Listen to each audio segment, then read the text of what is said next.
উঠলো না, একটু নড়ে চড়ে পাশ ফিরে আবারও ঘুমিয়ে পড়লো। তপ্ত নিঃশ্বাস ছাড়লো জাঙ্কুক। তুমি উঠবে নাকি আমি তোমাকে জোর করে উঠিয়ে বসিয়ে দেব?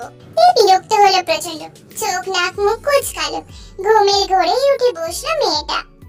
সমস্যা কি? এত ডাকছেন কেন? বলছি তো আমি খাবো না। আপনি খেয়ে নিন, ঘুমান না। এক নিঃশ্বাসে কথাগুলো বলেই মেয়েটা আবার শুয়ে পড়তে নিল বিছানায়। জাঙ্কুক এক হাত বাড়িয়ে আটকে দিল তেকে। না খেয়ে তুমি একদম শোবে না। তে আর কিছু বললো না। এতক্ষণে সে এতটুকু বেশ বুঝে গেছে যে সে না খেলে জাঙ্কুক তাকে ঘুমোতে দেবে না। তার থেকে বরং খেয়ে নিয়ে ঘুমোনোই ভালো, ঝামেলা থাকবে না কোনো। জাঙ্কুক ততক্ষণে ভাত মেখে হাতে লোকমা নিয়ে ধরলো তের সম্মুখে। মেয়েটাও কোনো বিরক্তি ছাড়াই খেয়ে নিল। অতঃপর ঠাস করে বিছানায় আবারও শুয়ে পড়ে। ব্যাস, আর খাবো না, এবার ঘুমাতে দিন আমাকে। জাঙ্কুক আর খাওয়ার জন্য জোরাজুরি করলো না, অল্প হলেও তো খেয়েছে। জাঙ্কুক কষ্ট প্রসারিত করে হাসলো। বউটা তার ভীষণ ঘুম কাতুরে। জাঙ্কুক খানিক সময় নিয়ে নিজে খাওয়া শেষ করে খাবার প্লেটগুলো গুছিয়ে রেখে লাইট বন্ধ করে শুয়ে পড়লো। আজ আর তাদের মধ্যে কোনো কোলবালিশ নেই। জাঙ্কুকের ভাবনার মাঝে ঘুমের মধ্যে এগিয়ে এলো জাঙ্কুকের দিকে। নিজের এক হাত বাড়িয়ে জড়িয়ে ধরলো জাঙ্কুকের বেকাবু শরীর খানা। শিউরে উঠলো ছেলেটা। সারা শরীরে যেন বিদ্যুৎ খেলে গেল মুহূর্তে। এমনিও এতক্ষণ ধরে নিজের ভেতরকার পুরুষালী সত্তার অনুভূতি নিয়ে অসহায় বোধ করছিল, তার উপর আবার বউয়ের স্পর্শ। মেয়েটির প্রতিটি ভারী নিঃশ্বাস জাগিয়ে তুলছে জাঙ্কুকের শরীরের লোমকূপগুলোকে। এই কি একটা অবস্থা! জাঙ্কুকের দম বন্ধ হয়ে আসতে চাইছে। ঝাপটে জড়িয়ে ধরতে ইচ্ছে করছে তার নরম দেহটা। মেয়ের শরীরের প্রতিটি ভাঁজে ভাঁজে নিজের স্পর্শ এঁকে দিতে মন যাচ্ছে। জাঙ্কুক যেন একটু বেশি বেকাবু হয়ে পড়ল। নিজেকে সংযত রাখতে কষ্ট হচ্ছে, ভীষণ কষ্ট হচ্ছে, কিন্তু কিছু করার নেই। তাকে যে সংযত রাখতেই হবে। এই মুহূর্তে অনুভূতির জোয়ারে ভেসে গিয়ে তার সাথে জোর জবরদস্তি করলে তাদের সম্পর্কের অবনতি বই উন্নতি হবে না। মেয়েটার মনে জাঙ্কুকের সম্পর্কে বিরক্তি যে ভাবনা রয়েছে সেইগুলোকে আগে পরিবর্তন করতে হবে। অতঃপর আজকে রাতে যদি নিয়ন্ত্রণহীন হয়ে পড়ে তাহলে দেখা যাবে কখনোই তাকে মেনে নিতে পারল না। ভারী নিঃশ্বাস ফেলে নিজের শরীর থেকে তার হাতটা সরিয়ে খুব সাবধানে নেমে পড়লো বিছানা থেকে। নিঃশব্দে উঠে গিয়ে দাঁড়ালো বারান্দায়। জোরে জোরে কয়েকটা নিঃশ্বাস নিয়ে নিজেকে ধাতস্থ করে। কিন্তু তেকে ছাড়া এখানেও ভালো লাগছে না, মানসিক শান্তি পাচ্ছে না, নিজেকে অসহায় লাগছে। এত বছর এত অপেক্ষার পর তেকে কাছে পেয়েও দূরে থাকতে ইচ্ছেও করছে না। কি এক যন্ত্রণার মধ্যে আবদ্ধ হয়ে পড়েছে জাঙ্কুক। না পারছে সইতে, না পারছে মুখ ফুটে কিছু বলতে। অল্প সময়ের মধ্যে আবারও বিছানায় ফিরে গেল জাঙ্কুক। শুয়ে পড়লো তের পাশে। মেয়েটার মুখ থেকে ফিরিয়ে অসহায় কণ্ঠে বলে, এ তো কেন পড়াচ্ছ আমাকে বউ? এই 7 বছরের জন্য, যে 7 বছরে তোমার কোনো অনুভূতি ছিল না। ওই 7 বছরে তো তোমার কোনো কষ্টও হয়নি, কারণ তুমি জানতেই না আমাদের বিয়ের কথা। জেনেছো মাত্র কয়েকদিন আগে, আর কয়েকদিন আগে জেনেই দীর্ঘ 7 বছরের জন্য অভিমান করে বসলে। অথচ আমি পুরো 7 বছরই তোমার জন্য ছটপটিয়ে কাটিয়েছি, নিজের সাথে যুদ্ধ করেছি, তোমাকে পাওয়ার অপেক্ষার প্রহর গুনেছি। কিন্তু শেষ অবধি কেউ আমাকে বুঝলো না, এমনকি তুমিও বুঝলে না। আমাকে তোমরা কেন বুঝলে না বউ? ওর কাছ থেকে কোনো উত্তর এলো না। আসবেই বা কিভাবে? তেজে ঘুমাচ্ছে, গভীর ঘুমে নিমজ্জিত সে। জাঙ্কুকের বলা কোনো কথাই তার কর্ণে পৌঁছায়নি। তপ্ত নিঃশ্বাস ফেলল জাঙ্কুক। একটু এগিয়ে এসে তেকে জড়িয়ে নিল নিজের সাথে। হৃদয়স্থানে পাওয়া অনুভূতিদের হাজারটা যুদ্ধের লড়াই করতে করতে 2 চোখ বন্ধ করলো ছেলেটা। পিট পিট করে ভালো করে চোখ মেলে তাকাতেই দেখলো জাঙ্কুকের ঘুমন্ত মুখশ্রী। ছেলেটা কেমন আষ্টে পিষ্টে জড়িয়ে ধরে ঘুমাচ্ছে তাকে। মুহূর্তে চোখ থেকে পুরোপুরি ঘুমোদা হয়ে গেল মেয়েটার। ছিটকে দূরে সরে গেল তে। আপনি আমার এত কাছে এসেছেন কেন? আমার কোন সাহসে জড়িয়ে ধরেছেন ব্রিটিশ অশুভ পুরুষ? তে থেকে পাওয়া আকস্মিক ধাক্কায় চমকে উঠলো জাঙ্কুক। হুড়মুড়িয়ে বিছানায় উঠে বসলো। কিন্তু পরক্ষণেই সকাল সকাল নিজের বউ থেকে এরকম ঝাঁঝালো কণ্ঠ শুনে বিরক্ত হলো। সারাটা রাত সে যন্ত্রণায় কাটিয়েছে, তবুও কোনো প্রকার জোর করেনি বউকে, উল্টে নিজেকে নিয়ন্ত্রণ করেছে। অথচ সকাল সকাল কিনা সেই বউ একটু জড়িয়ে ধরার জন্য চটপট করছে। আমি জড়িয়ে ধরিনি, বরং তুমি আমাকে জড়িয়ে ধরেছো। তাকিয়ে রাখো, আমি আমার স্থানেই আছি, উল্টে তুমি তোমার স্থান থেকে সরে এসছো। সেই গাড়ির মতো যুক্তি। তের এবার সন্দেহ হলো বরাবরই সে নিজের স্থান থেকে সিঁড়ি জাঙ্কুকের নিকট যাচ্ছে। তে সন্দিহান মনে প্রশ্ন করে, প্রতিবার আমি আমার নিজের স্থান থেকে সরে আপনার দিকে যাই, নাকি এর মধ্যে অন্য কোনো কারণ আছে? জাঙ্কুক অপ্রস্তুত হলো তের কথায়। মেয়েটা কোনোভাবে ধরে ফেলল না তো তার কারসাজি। এলোমেলো দৃষ্টি পেল জাঙ্কুক। এর মধ্যে তুমি আমার অন্য কোনো কারণ কি দেখতে পাচ্ছ শুনি? থামলো জাঙ্কুক, বিছানা থেকে চট করে উঠে দাঁড়ালো। আমার পেটে প্রচন্ড চাপ দিয়েছে, ওয়াশরুমে যেতেই হবে। কথাটা বলেই জাঙ্কুক এক প্রকার দৌড়ে ওয়াশরুমে ঢুকে গেল। তে তীক্ষ্ণ দৃষ্টি নিয়ে তাকালো জাঙ্কুকের দিকে। তে ফ্রেশ হয়ে কক্ষ থেকে বেরিয়ে এসেছে অনেক আগে। ইতিমধ্যে সকলের সাথে খাবার টেবিলেও বসে পড়েছে সে। জাঙ্কুকও কিছু সময়ের মধ্যে একদম শুটবুট পরে বেরিয়ে এলো কক্ষ থেকে। গলা বাড়িয়ে বলে, আমি বাইরে যাচ্ছি, কাজ আছে অনেক। খেয়ে নে, তারপর যেখানে খুশি যা। জাঙ্কুক হন্তদন্ত হয়ে টেবিলের কাছে এলো। তের প্লেট থেকে একটা শুকনো পাউরুটি মুখে তুলে তারপর বলে, এখন আসছি। মিসেস জিঙ্ক যে কিছু বলবেন তার আগেই জাঙ্কুক পা বাড়ালো সম্মুখ থেকে। দরজা পর্যন্ত গিয়ে আবার কি মনে করে তাড়াহুড়ো করে ফিরে এলো খাবার টেবিলের নিকট। একবার সবার দিকে দৃষ্টি বুলিয়ে একটু ঝুঁকে গেল তের দিকে। কণ্ঠ খাদে নামিয়ে বলে, ঠিকভাবে খাওয়া দাওয়া করবো, নিজের যত্ন নেবে, আমার আজকে ফিরতে একটু দেরি হবে। কথাটা শেষ করার পরপরই আবার তাড়াহুড়ো করে বেরিয়ে গেল জাঙ্কুক। তে আবার চোখে তাকিয়ে রইল তার স্বামী যাওয়ার দিকে। জাঙ্কুক একটু আগে বলা কথাগুলো কেমন জানি ভালো লাগা সৃষ্টি করেছে তের মনে। তাদের বৈবাহিক জীবনে থাকা মাত্র কেবল 2 দিন হয়েছে। স্বামী স্ত্রীর সম্পর্ক গড়ে ওঠেনি এখনো। সে ভালো কোনো ব্যবহারও করেনি জাঙ্কুকের সাথে, অথচ এই ছেলেটা কত যত্ন নিচ্ছে। গতকাল রাতে তুলে খাইয়েও দিয়েছে, এখন আবার আদুরে ভঙ্গিতে বিদায়ও নিল। একটা মানুষকে ঠিক কতটা গুরুত্ব দিলে তার থেকে অবহেলা পেয়েও তার যত্ন নেওয়া যায়, এই সব ভাবছে তে। তের সাথে সারাদিন কথাও হয়নি, একটা বারের জন্য মেয়েটা ওই সুমিষ্টি কণ্ঠস্বরও শোনা হয়নি। এইটুকু মাত্র সময়, এর মধ্যেই জাঙ্কুকের মনে হচ্ছে কত শত বয়সও পেরিয়েছে, অথচ তের কণ্ঠ শোনেনি। আর না দেখেছে মেয়েটার মায়াবী মুখশ্রী, ছটপট করছে তার হৃদয়। একটু কল করে যে মেয়েটার সাথে কথা বলবে তার উপায় নেই, মোবাইলই তো নেই তের। যদিও সে চাইলেও বাড়িতে অন্য কারো নাম্বার থেকে কল করতে পারে, তের সাথে কথা বলতে চাইলে পারতো, কিন্তু এদের তো আবার বিশ্বাস নেই কোনো, সব বিশ্বাসঘাতক এবং ঘাসিটি বেগমের বংশধর। হতে পারে সে কল করলে এরা তের সাথে কথা বলতে দেবেই না, তাই আর কারো নাম্বারে কল করেনি জাঙ্কুক। রাত বেশি হয়নি, ঘড়ির কাঁটা টিকটিক করে ধ্বনি তুলে জানান দিচ্ছে রাত কেবল 8টা। জাঙ্কুক আজকের মতো নিজের সকল কাজ অবসান ঘটিয়ে বাড়িতে ঢুকলো। বসার কক্ষ পর্যন্ত আসতেই হই হুল্লোড়ের শব্দ শোনা গেল। তেও আছে এদের সাথে, বসে রয়েছে সোফায়। মনিকাই আর জিমি তার পাশে বসে কি যেন বলছে, আর সে হেসে লুটোপুটি খাচ্ছে। জাঙ্কুকের দৃষ্টি শীতল হলো, প্রশান্তিতে ছেয়ে গেল তার হৃদয়। এই মেয়েটার মুখশ্রীতে হাসি দেখলে কতই না শান্তি লাগে তার, সে কি জানে? হয়তো জানে না। জাঙ্কুক মুগ্ধ দৃষ্টি নিয়ে চেয়ে রইল তের হাসি মুখের দিকে। সকলে আড্ডায় এতই মশগুল যে তাকে কেউ খেয়ালই করেনি। কিঞ্চিত সময় অতিবাহিত হলো। হঠাৎ জাঙ্কুকের মেজো চাচি ন্যান্সির নজরে গেল দরজার দিকে। চোখে পড়লো জাঙ্কুককে। মহিলাটা খানিকটা চমকালেন, অবাক কণ্ঠে বলেন, আরে জাঙ্কুক, কখন এসেছিস? আর ওখানে দাঁড়িয়ে আছিস কেন? মিসেস ন্যান্সির কথায় হুঁশ ফিরল সবার। চমকে উঠে তাকালো জাঙ্কুকের দিকে। দুপুর গড়িয়ে রাতে ফিরেছিস, খাওয়া দাওয়া ঠিক মতো হয়েছে তো? তুই ফ্রেশ হয়ে আয় তাড়াতাড়ি, আমি খেতে দিচ্ছি। জাঙ্কুক হাসলো, অতঃপর তার দিকে তাকিয়ে স্বাভাবিক কণ্ঠে বলে, আপনি ব্যস্ত হবেন না মেজো চাচি, আমি দুপুরে খেয়েছি, রাতের খাবারটা আপনাদের সাথেই খাবো। কণ্ঠে তোলা ধ্বনিগুলো সমাপ্তি ঘটিয়ে জাঙ্কুক আর সেখানে দাঁড়ালো না। লম্বা লম্বা পা ফেলে চলে গেল নিজের কক্ষে। গোসল করে কিছু সময় পর গোসল সেরে বেরিয়ে এলো। আনাচে কানাচে তাকিয়ে ভ্রু কুঁচকে এলো জাঙ্কুকে। এখনো আসেনি এই কক্ষে। জাঙ্কুক ভেবেছিল বেরিয়ে তাকে দেখতে পাবে, কিংবা হয়তো সে যদি আসতে নাও চায় বাড়ির লোকরা তাকে পাঠিয়ে দেবে, কিন্তু তাও করেনি। জাঙ্কুক দাঁতে দাঁত চাপে। বিশ্বাসঘাতকের দল সব। এরা না আমি সেদিন বিয়ের আসর ত্যাগ করার পর আমার বউকে আটকে রাখতে পেরেছে, আর না পেরেছে এই ঘরে পাঠিয়ে দিতে। জাঙ্কুক আরো কিছুক্ষণ অপেক্ষা করলো তের আগমনে, কিন্তু সে এলো না। নাই এই বাড়ির লোকগুলো তাকে আর ভালো হতে দিল না, তার চরিত্র দেখে নির্লজ্জ শব্দটা উৎখাত করতে দিল না।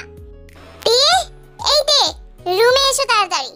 জাঙ্কুকের এমন জোরালো হাঁক ডাক শুনলো বসার কক্ষে নিয়োজিত সবাই। তে লজ্জা পেল আর চোখে তাকালো সবার দিকে। সবাই কেমন ঠোঁট টিপে হাসছে তার উপর। আর এই লোকটাকেও বলিহারি যায়। দেখে গেল ছোট বড় মানুষ এতগুলো বসে রয়েছে, তারপরেও এভাবে ঘর থেকে ডাকতে হয়। জিমিন রসিকতার সাথে তে পেটের মধ্যে খোঁচা মারল। আমার ভাইকে তো দেখছি ভালোই পাগল করেছে ভাবি, বাড়ি পেতেই বউকে চোখে হারাচ্ছে। তে লজ্জা পেল, মাথা নুইয়ে ফেললো সাথে সাথে। মিসেস ন্যান্সি মেয়েটাকে দেখলেন, ঠোঁট টিপে হেসেই বলেন, এখনো বসে আছো মেয়ে? যাও গিয়ে দেখো তোমার স্বামীকে, ডেকে ডেকে তো কানে পোকা মারছে। মেয়েটা হাঁসফাঁস করে উঠে দাঁড়ালো। লজ্জালো ভঙ্গিতে পা বাড়াতেই মিসেস আইও একটা গ্লাস হাতে এসে দাঁড়ালেন তের নিকটে। মেয়েটার হাতে গ্লাস ধরিয়ে দিয়ে তারপর বলেন, এটা নিয়ে যাও, ঠান্ডা শরবত। সারাদিন পর ছেলেরা বাড়ি ফিরেছে, শরীরটা ক্লান্ত আছে নিশ্চয়ই, এটা খেলে একটু ভালো লাগবে। টিয়া বিরক্তি করলো না, হালকা মাথা ঝাঁকিয়ে গ্লাসের শরবতটা নিয়ে চলে গেল কক্ষের দিকে। কিন্তু কক্ষে ঢুকতেই ভুল বদলালো তের। চড়া গলায় জাঙ্কুকে বলে, এভাবে শাড়ির মতো চিল্লাচ্ছেন কেন? কি হয়েছে নাকি? তোমাকে ভীষণ মিস করছিলাম তো, একদম চাতক পাখির মতো। তীর তীক্ষ্ণ দৃষ্টি রাখলো জাঙ্কুকের দিকে, তবে উত্তর দিল না কোনো। এই লোক কথার উত্তর দেওয়ার মানে আরেকটা অসভ্য মার্কা কথা বলবে, আর তাকে সুযোগও করে দেওয়া সেটা। তীর নিজের হাতে ধরে থাকা ঠান্ডা গ্লাসের শরবতটা এগিয়ে দিল জাঙ্কুকের দিকে। ছোট চাচি ঠান্ডা শরবত পাঠিয়েছেন, খেয়ে নিন।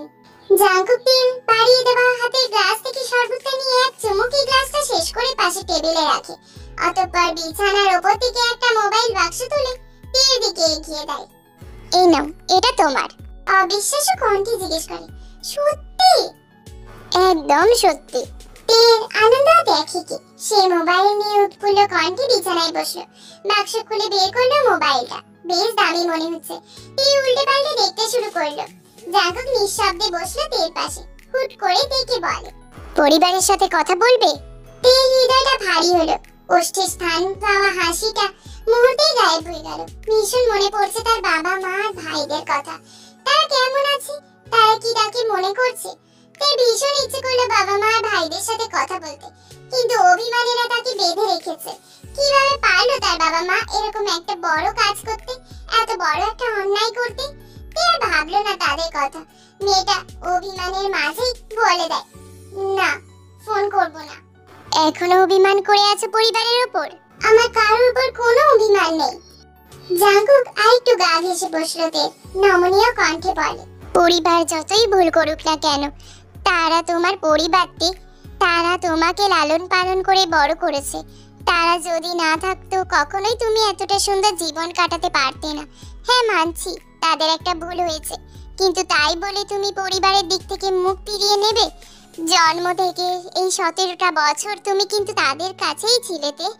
এই 17টা বছরে কি তুমি তাদের সাথে কোনো ভুল করনি? অবশ্যই করেছো, কিন্তু তারা কি সেই ভুলের জন্য তোমার দিক থেকে মুখ ফিরিয়ে নিয়েছে? তোমাকে কি পরিবার থেকে বিতাড়িত করেছে? করেনি, বরং তোমাকে মাফ করে ভালোবেসে পরিবারের একটা গুরুত্বপূর্ণ অংশ করে রেখেছে। শুনেছি প্রসবকালীন একজন মা তার শরীরের 20টি হাড় ভাঙার সমান ব্যথা সহ্য করেন, যা পৃথিবীর সবচেয়ে কষ্টকর ব্যথাগুলির মধ্যে একটি।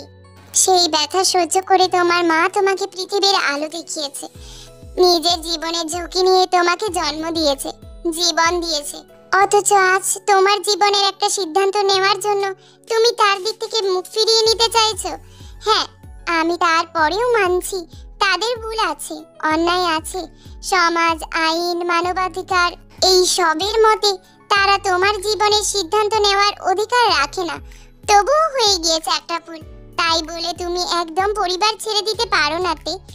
তাদের একটা অন্যায়ের জন্য তোমার প্রতি তাদের সারা জীবনের অবদান ভুলে যেতে পারো না।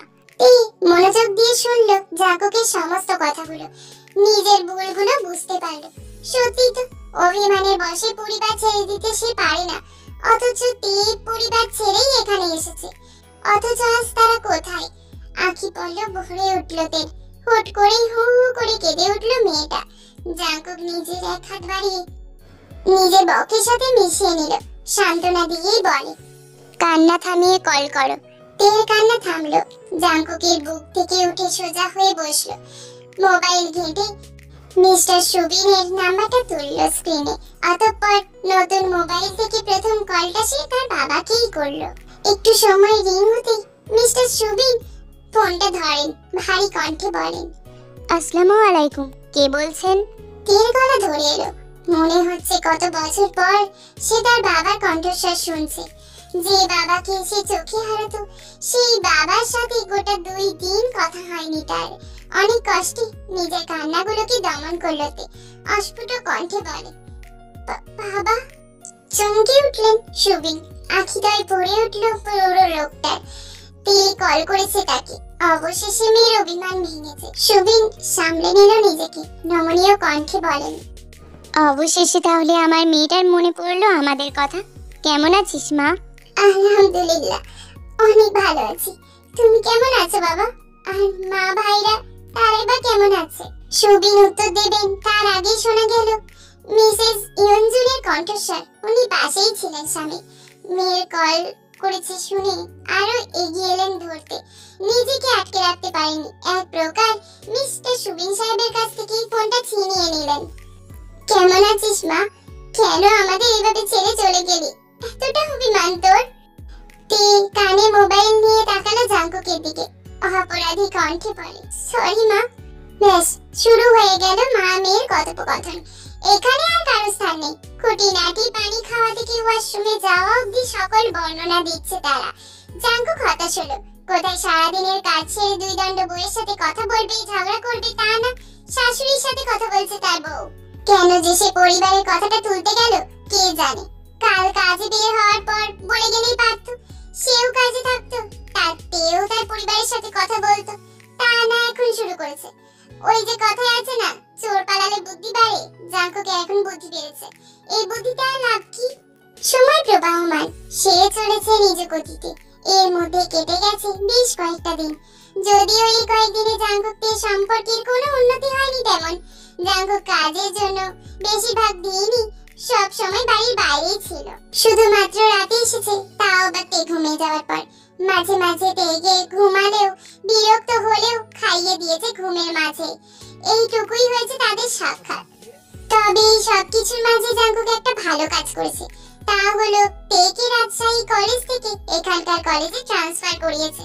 এখানকার কলেজে ভর্তি করিয়ে দিয়েছে মেয়েটাকে। তে কলেজে ক্লাস শুরু করে দিয়েছে ইতিমধ্যেই।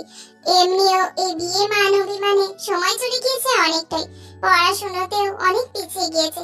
সামনে এইচএসসি পরীক্ষা। এখন যদি এরকম খামতি দেখা যায় তাহলে পরীক্ষায় ফেল করবে নির্ঘাত। জিমিনও তের কলেজে একই ক্লাসে পড়ে, শুধুমাত্র তাদের বিষয়টা আলাদা। তাই কলেজে যেতে কিংবা নতুন পরিবেশের সাথে মানিয়ে নিতে অসুবিধা হয়নি তে। ক্লাস করা ব্যতীত অন্যান্য ভাবি মিলে সর্বদা একসাথে সময় কাটিয়েছে। জিমিন তার পরিচিত অনেকের সাথে পরিচয় করিয়ে দিয়েছে তের। সমস্তটা মিলিয়ে নতুন পরিবেশে সে ভালোই মানিয়ে নিয়েছে। তবে ইদানিং জাঙ্কুকটা কিছুটা দূরে দূরে থাকছে তের। গভীর রাত ছাড়া দেখাই পাওয়া যায় না তার। সারাক্ষণ শুধু কাজ আর কাজ। এত কি কাজ করে জানা নেই তের। যতদূর জানে সে বাড়ির ব্যবসার কাজেই যুক্ত। কিন্তু ব্যবসার কাজ তো বাড়ির বাবা চাচারাও ভাইরাও করে। তবে তাদের উপর তো এত চাপ। তারা দুপুরে আসে, আবার রাতেও তাড়াতাড়ি চলে আসে। জাঙ্কুকের কি এত কাজ? মাঝে মাঝে জাঙ্কুকই না ভীষণ মন খারাপ হয়। তের চাপা অভিমান জন্ম নেয় হৃদয়ে। কিন্তু যখন রাতে না খেয়ে ঘুমিয়ে যায় আর মাঝরাতে এসে জাঙ্কুক তাকে আদরে কণ্ঠে ডেকে তুলে খাইয়ে দেয়, তখন সব অভিমানরা ঝরে পড়ে। জাঙ্কুকের ক্লান্ত মুখটার পানে তাকিয়ে ভীষণ মায়া লাগে তের। হৃদয়টা হাহাকার করে।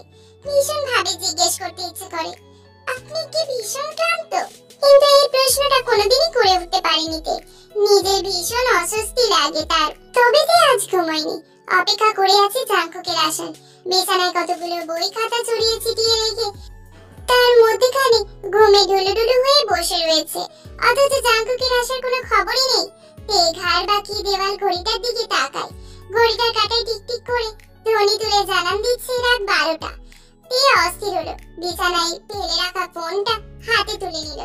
একবার ভাবলো কল করবে জাঙ্কুকে, কিন্তু পরক্ষণেই সিদ্ধান্ত নিল যে না, ছেলেটা হয়তো নিজের কাজে ব্যস্ত আছে, নয়তো বাসায় ঠিক চলে আসতো।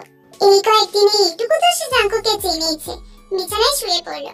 হতাশ ভঙ্গিতে তাকালো ইট পাথরে ঘরের ছাদটার দিকে। ঠিক তখনই খট করে খুলে গেল কক্ষের দরজা। তে চমকালো, হুড়মুড়িয়ে বিছানায় উঠে বসলো। দরজার পানে তাকাতেই দেখা মিলল জাঙ্কুকে। তে রোস্টে হাসি ফুটে উঠল। বিছানা থেকে তড়িঘড়ি নামতে নামতে সে বলে, চলে এসেছেন আপনি? জাঙ্কুক তাকালো তের দিকে। মেয়েটা এত রাত পর্যন্ত জেগে থাকতে দেখে অবাক হলো সে। এতদিন সে রাত পর্যন্ত বাড়িতে এলো, মেয়েটাকে জেগে থাকতে দেখেনি কখনোই। ভ্রু কুঁচকালো জাঙ্কুক বিছানার পানে এগিয়ে যেতে যেতে। তারপর তাকে জিজ্ঞেস করে, আজ এখনো ঘুমাওনি যে? এত রাত অবধি বসে আছো কেন? তে অপ্রস্তুত হলো। আপনার জন্য অপেক্ষা করছিলাম কথাটা বলতে গিয়েও আটকে গেল। কেমন একটা অস্বস্তি অস্বস্তি লাগছে তার। এলোমেলো দৃষ্টি পেল তে। সত্যটা বলতে গিয়েও চেপে গেল। ঘুম আসছিল না তাই। জাঙ্কুক আর ঘাটালো না তেকে। বাইরের পোশাক শরীরে জড়ানো অবস্থায় শটানো হয়ে শুয়ে পড়লো বিছানায়। তে ভরকে গেল প্রথম, তারপরে জ্বলে উঠলো আবার। বাইরের ঘরমাক্ত ধুলো বালিময় পোশাক পরে এভাবে পরিষ্কার বিছানায় কেউ শুয়ে পড়ে? কি আপনি বাইরের বাসি পোশাকে শুয়ে পড়লেন কেন? উঠে ফ্রেশ হয়ে আসুন তাড়াতাড়ি। অনেক ধকল গেছে আমার উপরে, প্লিজ একটু বিশ্রাম নিতে দাও। তে শুনলো না কোনো কথাই। জাঙ্কুকের হাত টেনে বসিয়ে দিল। চড়া গলায় বলে, আগে ফ্রেশ হয়ে আসুন বিছানায়, তারপর বিশ্রাম নেবেন, যান। জাঙ্কুক বিরক্ত হলো ভীষণ। শরীরটা ভীষণ ম্যাজম্যাজ করছে তার। একটু শুয়ে যে বিশ্রাম নেবে তা না। মেয়েটা আজকে জেগে থাকতে হলো কেন কে জানে। জেগে না থাকলে একটু বিশ্রাম নিতে পারতো। জাঙ্কুক একরাশ বিরক্তি নিয়ে উঠে গেল। তারপর ওয়াশরুমে ঢোকে। বেশ অনেকটা সময় নিয়ে ওয়াশরুম থেকে বেরিয়ে এলো জাঙ্কুক। সম্মুখে তাকিয়ে অবাক হলো। তে বিছানা থেকে বই খাতা গুছিয়ে খাবার প্লেট নিয়ে বসে আছে। এই দৃশ্য দেখে বিশ্বাস করতে যেন কষ্ট হলো জাঙ্কুকে। সে ভুল দেখছে না তো? যে মেয়েটাকে পাত্তা দেয় না, ভালোভাবে একটু কথা বলে না, সব সময় চড়া মেজাজে বসে থাকে, সে কিনা তার জন্য খাবার নিয়ে বসে আছে। তুমি আমার জন্য খাবার এনেছো? মানে তা তো প্রতিদিনই আনি, শুধুমাত্র প্রতিদিন ঘুমিয়ে থাকি আর জেগে আছি, এতটুকুই পার্থক্য। জাঙ্কুক আর কথা বাড়ালো না। তার বউ যে তার জন্য খাবার এনেছে এই তো অনেক। পাশে বসলো জাঙ্কুক। পাশে বসো, খাইয়ে দিচ্ছি তোমাকে। তাই খাইনি, এটা জাঙ্কুক জানতো। জাঙ্কুকের জন্যই বসেছিল। এই কয়েকদিন জাঙ্কুকের হাতে খেতে খেতে খাওয়াটা যেন অভ্যাসে পরিণত হয়েছে। তবু অন্যদিন ঘুমিয়ে পড়ে থাকে। আজ যে সে জেগে আছে, অস্বস্তি বোধ, লজ্জা, ভালো লাগা সব মিলিয়ে মিশিয়ে অনুভূতিরা কেমন ঘোলাটে ভাবে কাজ করছে। তাও বলে, আমি খেয়েছি, আপনি খেয়ে নিন এখন। তোমার চোখ মুখ দেখলে তোমার পেটের খবর আমার কাছে চলে আসে। বসো, খাইয়ে দিচ্ছি।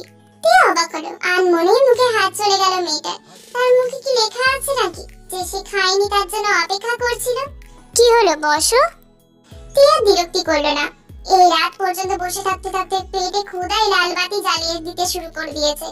এই লাল বাতির যন্ত্রণায় অস্বস্তি হলেও উপেক্ষা করে গিয়ে খেয়ে নিল তে। বেশ কিছুটা সময় নিয়ে দুজনে খাওয়া শেষ করলো। অতঃপর দুই দিকে দুজন মুখ ঘুরিয়ে শুয়ে পড়লো বিছানায়। কিন্তু আজ কেন জানি তে অন্যদিকে মুখ ঘুরিয়ে শুয়ে থাকতে পারলো না। অল্প সময়ের ব্যবধানে ঘুরে গিয়ে জাঙ্কুকের পানে তাকালো। মায়া হলো ভীষণ। লোকটা নিশ্চয়ই খুব ক্লান্ত, তখন কেমন এসে শুয়ে পড়লো। এতদিন করতে চাওয়া প্রশ্নটাও সে ভিতরে চেপে রাখতে পারলো না, হুট করে বেরিয়ে এলো, আপনি কি খুব ক্লান্ত ভীষণ? জাঙ্কুক অন্যদিকে ঘুরেই জবাব দেয়, ঠিক ক্লান্ত না, তবে সারাদিনের কাজ কর্মে হাঁপিয়ে উঠেছে ভীষণ, মাথাটাও ধরেছে। তে উঠে বসলো, ইতস্তত করে বলে, আমি আপনার মাথাটা টিপে দেব, দেখবেন মাথা ব্যথা আর থাকবে না। জাঙ্কুক অবাক হলো। তড়িতের গতিতে সে তের দিকে তাকালো। আজ কি হয়েছে মেয়েটা, এত খেয়াল রাখছে তার? তবে কি তে সব মেনে নিতে শুরু করেছে? ভেঙে গেছে কি তার মধ্যেকার অভিমান? জাঙ্কুক খানিকটা অবাকের সুরে বলে, সূর্য আজ কোন দিকে উঠেছিল বলো তো? এত রাত অবধি জেগে আছো, আমার জন্য খাবার আনছো, এখন আবার মাথা টিপে দিবে বলছো? তের কথাগুলো কেমন জানি ভালো লাগলো না। সে কি স্বামীর প্রতি একটু মায়াও করতে পারবে না নাকি? তাছাড়া আজ যা যা করেছে তাতে তার কতটা অস্বস্তি হয়েছে সে কি জানে? জানে নাই তো, উল্টে আরো অস্বস্তি বাড়িয়ে দিচ্ছে। তে মাথা নুইয়ে ফেলে, ঠিক আছে, দেব না মাথা টিপে। জাঙ্কুক আর এক দণ্ড সময় ব্যয় করলো না, তড়ি ঘুরিয়ে মাথাটা রাখলো তের কোলে। ক্যাবলার মাথায় হেসে তারপর বল, এই না না, আমি তো মজা করছিলাম, তুমি মাথা টিপে দাও না আমার একটু। তে জাঙ্কুকের এহেন স্পর্শে শিউরে উঠলো। ভেতরে থাকা অস্বস্তিগুলো আরো ডানা মেলে উঠলো। হৃদস্পন্দন বাড়লো দ্রুত। ঢোক গেল তে। বালিশ আছে তো? তোমার কোলে মাথা রেখে আমি যে শান্তিটা পাচ্ছি তা ওই নরম তুলতুলে শিমুল তুলার বালিশেও নেই। আর কিছু বলো না, আর লজ্জা নিতে পারবে না সে। নরম হাতগুলো নিয়ে মাথা টিপে দিতে লাগলো আলতো ভাবে। জাঙ্কু পরম আবেশে চোখ দুটো বন্ধ করে নিল। কিঞ্চিত সময় ব্যয় হলো। তোমার হাত দুটো বেশ নরম বউ, আর আপনার কপালটা ভীষণ শক্ত। পরের দিন দুপুরে তপ্ত রোদে চারিদিক যখন খাখা করছে, সেই রোদের মাথায় নিয়েই কলেজের সম্মুখে দাঁড়িয়ে রয়েছে তে আর জিমিন। কলেজে একটু আগেই ছুটি হয়েছে তাদের। প্রতিদিনে তাদের ছুটির আগেই বাড়ির গাড়িটা দাঁড়িয়ে থাকে তাদের অপেক্ষায়, কিন্তু আজ আসছে না। কে জানে কেন? চারিদিকে একটু লোক সমাগমও বেশি আজ। আশেপাশে কিছু একটা ঘটেছে সম্ভবত। দলে বলে লোকেরা যেন ছোটাছুটি করছে, তাতে মনে হচ্ছে মারাত্মক কিছু ঘটেছে। সকলের চোখে মুখে আতঙ্কের ছাপ। টিয়া জিমিন চেয়ে চেয়ে দেখছিল সবাইকে। সকলের মধ্যে কতগুলো ছেলে এসে দাঁড়ালো ঠিক তাদের পাশে। সম্ভবত কলেজের শিক্ষার্থী তারা। তাদের মধ্যে একটা ছেলে তার পাশে ছেলেটাকে বলে, দেখলি কি নির্মম ভাবে মারলো লোকটাকে। ছেলেটার কথা শেষ হতে না হতে আরেকজন ছেলে বলে দেয়, বুকটা একদম গুলিতে ঝাঁঝরা করে দিয়েছিল, দেখেছিস? ওদের প্রশিক্ষণই দেওয়া হয় এমন মায়া দয়াহীন ভাবে। আর জিমিন পাশে দাঁড়িয়ে দাঁড়িয়ে সবকিছুই শুনছিল। ভিতরে ভিতরে কৌতূহল অনুভব করলো তারা, কে আবার কাদের মারছে আর কাদের মারার প্রশিক্ষণই বা দেওয়া হচ্ছে এরকম ভাবে। জিমিন কিছুটা কৌতূহল নিয়ে ছেলেটাকে প্রশ্ন করে, কি হয়েছে ওখানে? এনকাউন্টার হয়েছে। এই কথাটা বলার সাথে সাথে পাশে থাকা আরেকটা ছেলে বলে ওঠে, মিন ইয়ুঙ্গি ওরফে সুগা তার ক্যারিয়ারের চতুর্থ এনকাউন্টারটা করে ফেলেছে আজ এখানে। মিন ইয়ুঙ্গি, সুগা, চমকালো তে আর জিমিন। নামটার সাথে সাথে হানা দিল তাদের মস্তিষ্কে। গোল গোল চোখে তাকালো একে অপরের দিকে, কিন্তু পরক্ষণে হেসে উঠল দুজনে। কি সব আজগুবি চিন্তা ভাবনা করছে তারা। তারা যে সুগাকে চেনে সে আর এনকাউন্টার, অবিশ্বাস্য ব্যাপার। জাঙ্কুকের একটা ধমকে পেন্টে হিসু করে দেওয়ার মতো অবস্থা রাখে সেই সুগা করবে কিনা এনকাউন্টার। মনে মনে নিজেদের ভাবনাকে ধিক্কার জানালো দুজনে। তে জিমিনের দিকে তাকায়, চলো আমরাও গিয়ে দেখে আসি। আমরা আগে কখনো এত বড় অপরাধী দেখিনি, আর এনকাউন্টার হতেও দেখিনি। জিমিনও উৎসুক হলো বেশ। আমিও বাস্তবে কখনো দেখিনি, ওই টিভিতে নাটকের সিনেমায় একটু আধটু যা দেখেছি। নিশ্চয়ই এই এনকাউন্টার করা অফিসারগুলো অনেক সুদর্শন হবে। ভীষণ। ননদ ভাবি দুজনেই উৎসুক হয়ে পড়ল এনকাউন্টার আর লাশ এবং অফিসার দেখার জন্য। নিজেদের মধ্যেকার কথোপকথন সমাপ্তি ঘটিয়ে পা বাড়ালো সামনের দিকে। কিন্তু এনকাউন্টারের ঘটনাস্থল পর্যন্ত আর তাদের যাওয়া হলো না। দু এক কদম এগোতেই হুট করে একটা কালো গাড়ি তাদের সম্মুখে ব্রেক কষল। চকচকে গাড়িটার দিকে তাকিয়ে হকচকিয়ে উঠল তে আর জিমিন, কিন্তু পরক্ষণে নিজেদেরকে সামলে নিল দুজনে। গাড়িটা কেমন পরিচিত পরিচিত লাগছে। একটু এগিয়ে গিয়ে গাড়ির কাছে যেতেই পিছনের দরজাটা খুলে গেল। ভেতর থেকে দৃশ্যমান হলো জাঙ্কুকের মুখখানা। এর ভেতর চটে গেল। এভাবে কেউ ব্রেক কষে? আর একটু হলেই তো একটা দুর্ঘটনা ঘটে যেতে পারত।